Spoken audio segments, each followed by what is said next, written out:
television violence, why it's persistent, and how to support children through it. So it's persistent. I listed several reasons. According to the American Psychological Association, more than 60% of the 10,000 national televised shows contain violence. So that's 60%. That's 6 out of the 10 televised national shows contain violence on the television.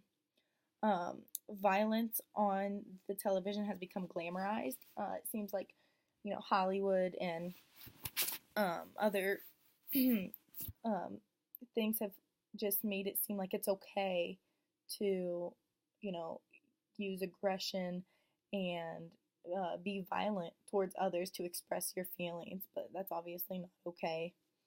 The percentage of violence shown on the television each year increases by 1 to 2%.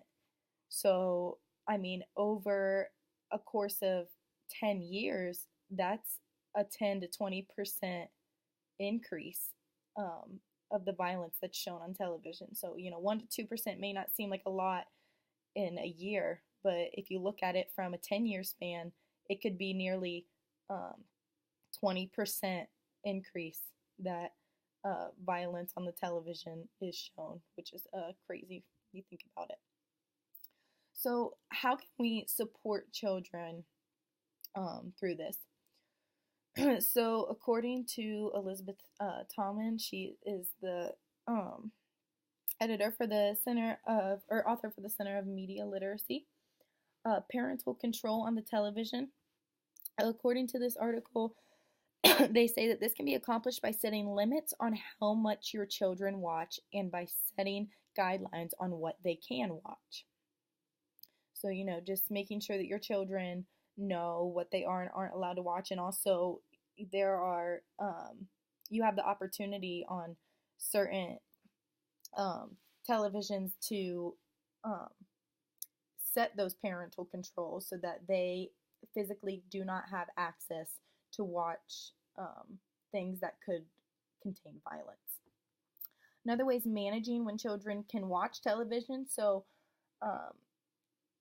it's reported that nighttime, so in the evening, there tends to be more violence on the television.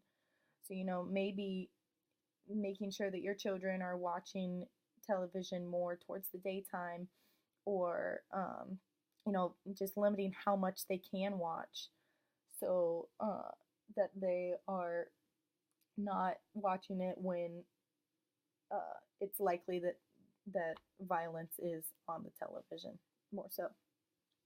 Talking to children about violence that they've seen and changing the impact. So, you can't take back what your children have already seen. If they've already been exposed to some type of violence on the television, you can still change the impact. You can talk to them about it and let them know that, what they saw isn't okay and that they're not supposed to express their feelings towards aggression and, physical or verbal aggression. Looking for alternative media options. So, maybe instead of watching television, you can let them watch movies, movies that you've seen, movies that are appropriate and don't contain any kind of violence or aggression.